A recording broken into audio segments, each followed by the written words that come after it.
کو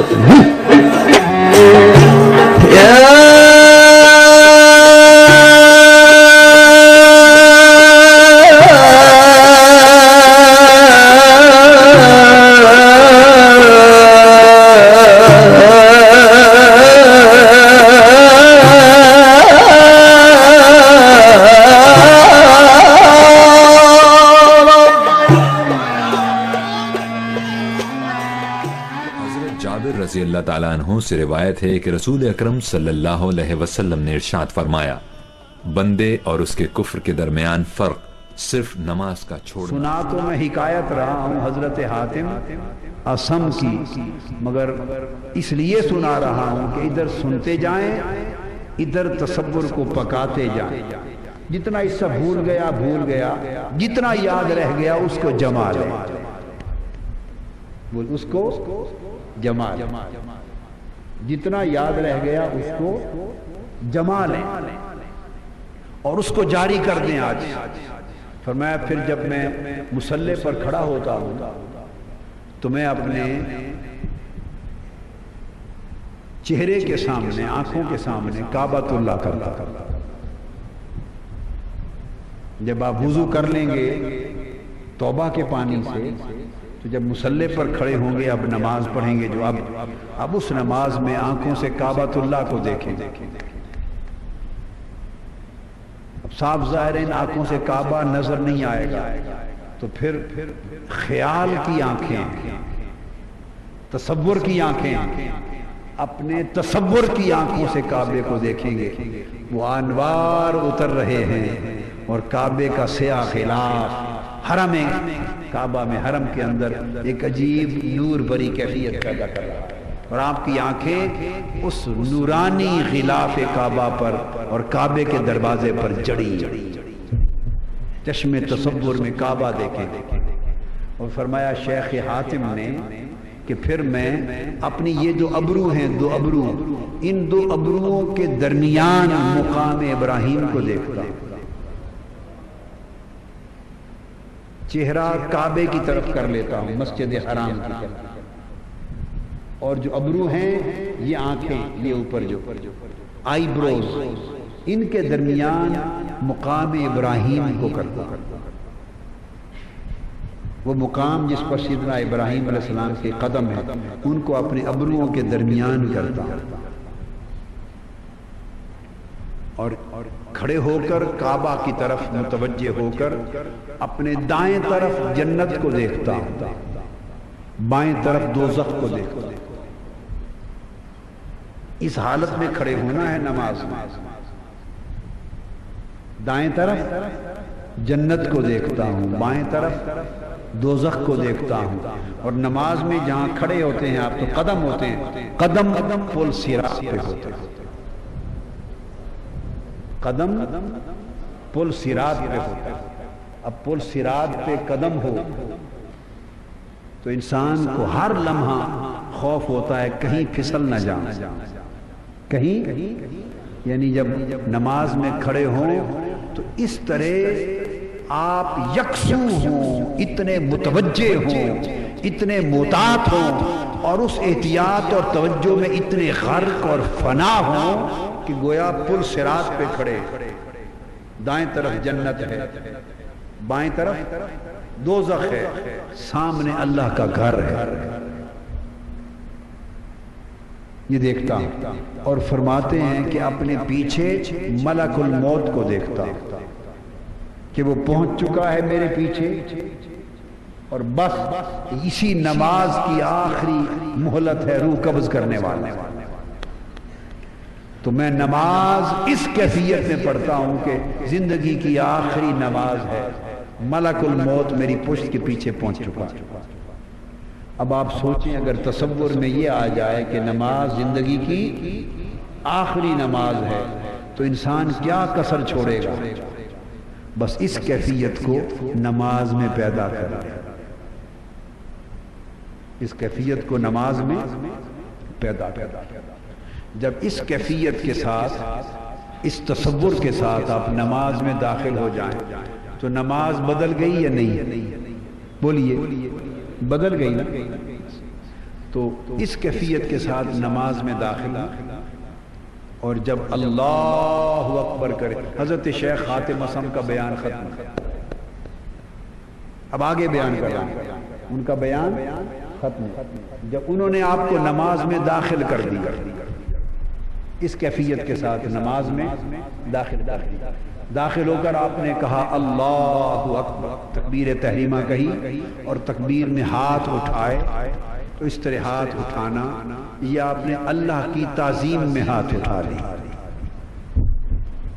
اللہ کی تعظیم میں پوری کائنات دنیا و ما فیہا ہر شے سے اس کی تعظیم میں ہاتھ اٹھا لی، باری تعالیٰ میں نے تیری تعظیم میں ہر شے سے ہاتھ اٹھا لیے ہیں، تو میرا دل بھی ہر شے کی محبت سے اٹھ جائے، ہاتھ اٹھا لی، دل بھی ہر شے کی محبت سے اٹھ جائے، اللہ اکبر، ہر شے سے ہاتھ اٹھا لیے، ایسے اللہ کی طرف سیدھے کر لیے ہاتھ، اس کے بعد آپ نے اللہ اکبر کہہ کر قیام کیا، قیام اللہ کی بارگاہ میں حرمت اور ادب کا قیام، اس کی تعظیم میں ہر شے سے ہاتھ اٹھائے اور اس کی بارگاہ میں حضوری کے ساتھ ہاتھ باندھ کر جیسے غلام آقا کے بارگاہ میں کھڑا ہو جاتا ہے، بس اس طرح اس کی بارگاہ میں ادب اور حرمت کے ساتھ کھڑے ہو گئے، دست بستہ کھڑے ہیں، ہاتھ اٹھا دیے، اب کوئی ما سوی اللہ شریک نہیں رہا آپ کے دھیان میں، آپ کے خیال میں، آپ کے تصور میں، اور اس طرح اپنے آپ کو ہر ما سوی اللہ کے دھیان سے پاک کر کے دست بستہ غلام بنا کر مولا کے حضور کھڑا کر دیا، اللہ، اور پھر اس کے بعد آپ نے کلام شروع کیا، الحمدللہ رب العالمین، ایاک نعبد و ایاک نستعین، مولا اب یہ جو قرات کر رہے ہیں، قرات اللہ والوں کی سرگوشیاں ہیں اللہ کے ساتھ، ہائے کیا سرگوشیاں، یہ مناجات شروع ہو رہی، ہاتھ باندھ لیے اور باندھ کر یکسو ہو کر دل کی زبان سے آہستہ سے کہہ رہے مولا سب خوبیاں تیری، سب حسن تیرے، سب جمال تیرے، سارے کمال تیرے، تو ہی سب کچھ ہے، تعریف کر رہے، پھر الرحمن الرحیم، مولا تو بڑی رحمت والا ہے، تو بڑی رحمت والا ہے، یہ نہیں کہہ رہے مجھے معاف کر دے، نا ہائے یہ ادب نہیں، میں نے کہا نا نماز اب خود سوال بن گیا، نماز بولیے نا خود سوال بن گیا، سراپا سوال بن گیا، اب یہ نماز کہنے کی ضرورت نہ رہی، آپ نے جب کہا تیری کتنی بڑی رحمت ہے، تو رحمان، تو رحیم، تو کافروں پر بھی رحمت کرتا ہے، تو وہ خود سمجھ رہا ہے نا، تو کافروں پر بھی رحمت کرتا ہے، مطلب کیا ہے کہ مولا میں تو پھر بھی گناہگار، پھر پہنچا مالک یوم الدین، تو یوم سزا و جزا کا مالک ہے، اچھا مفہوم، مراد بتا رہا ہوں، اچھا مالک تو معاف کر دے تو تیری رحمت ہے، معاف کر دے تو تیری رحمت ہے، میرا کوئی حق نہیں، معاف کر دے تو تیری رحمت ہے، معاف نہ کرے گرفت کر لے تو مالک، مالک یوم،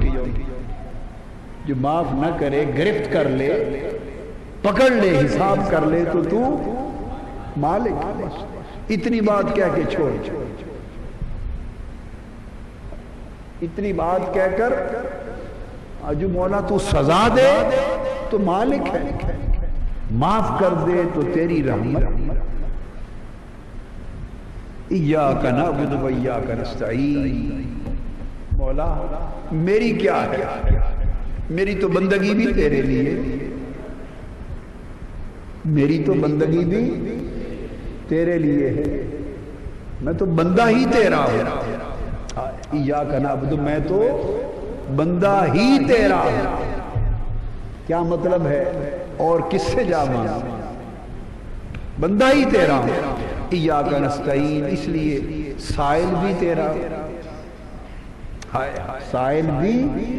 تیرا۔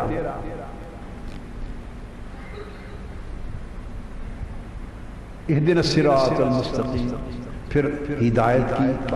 سیدھی راہ دکھا۔ کون سی مولا؟ مجھے تو کچھ پتہ نہیں سیدھی راہ کون سی، مجھے کچھ پتہ نہیں سیدھی راہ کون سی ہے۔ وہ جو تیرے بندے ہیں، تیرے جو تیرے یار ہیں، جو تیرے پیار میں ہیں، جو تیری محبت میں ہیں، جن پہ تیری نعمتیں ہوتی رہتی ہیں، جن پہ تیرے کرم کی بارشیں ہوتی رہتی ہیں مولا، اسی راہ پہ مجھے بھی چلا جائے بس۔ جو تیرے بندے ہیں، جن سے تجھے پیار ہے، ان کے پیچھے پیچھے مجھے بھی چلا جائے، اور جن سے تو ناراض ہوتا ہے مجھے ان سے دور کر دے۔ جن سے تو ناراض ہوتا ہے مجھے ان سے دور کر دے،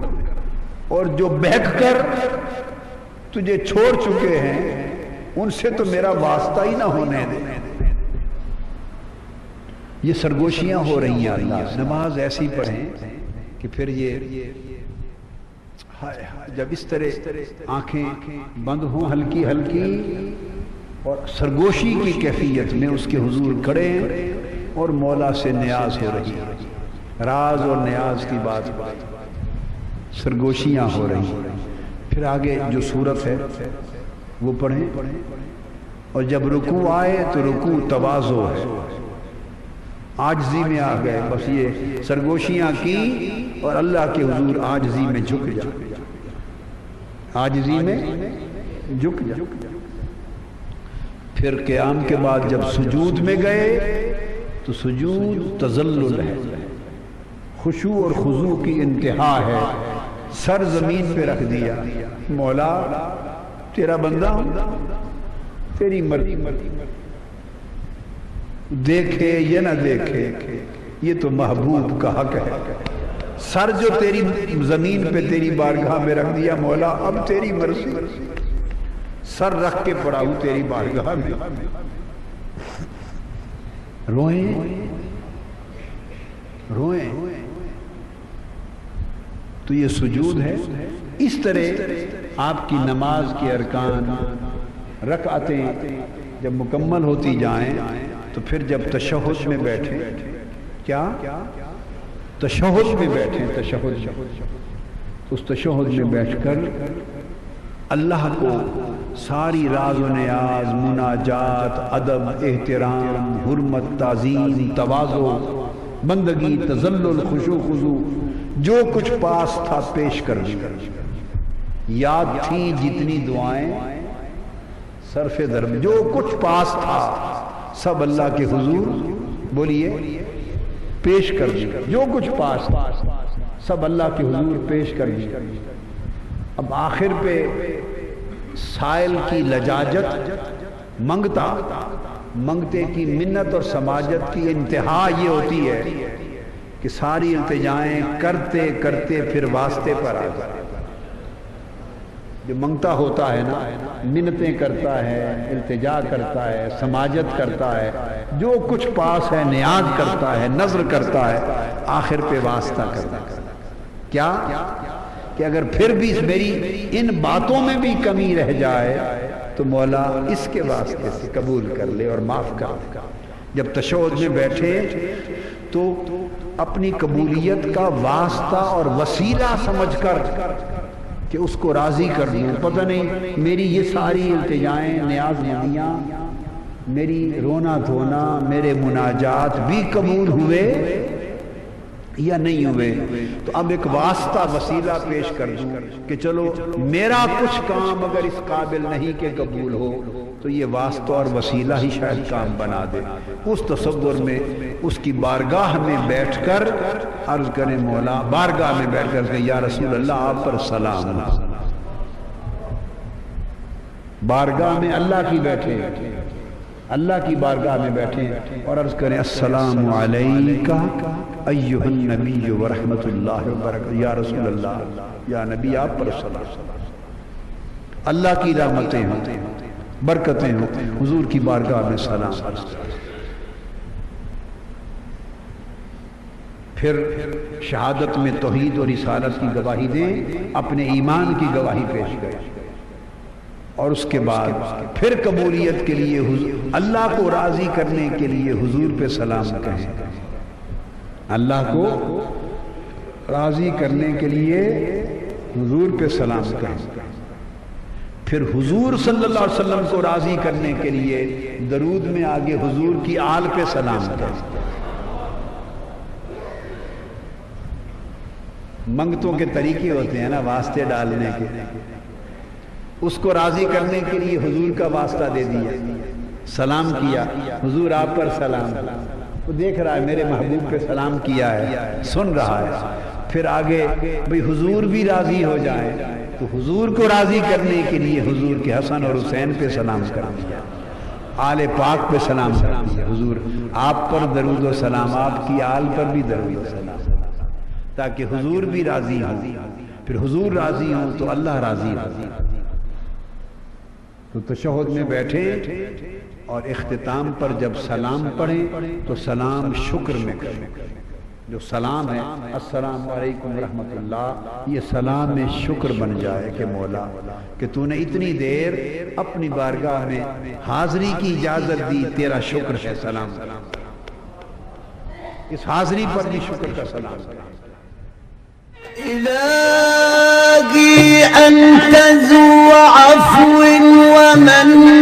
وإني ذو خطايا فاعف عني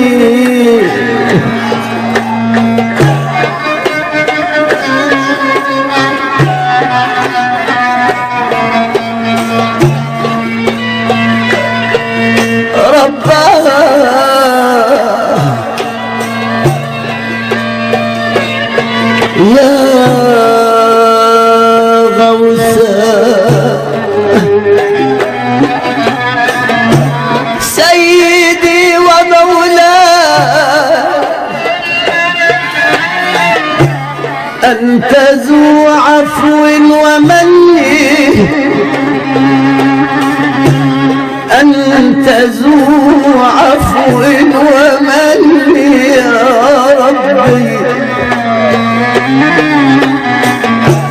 وإني ذو خطايا فاعف عني وإني ذو خطايا ذو خطايا يا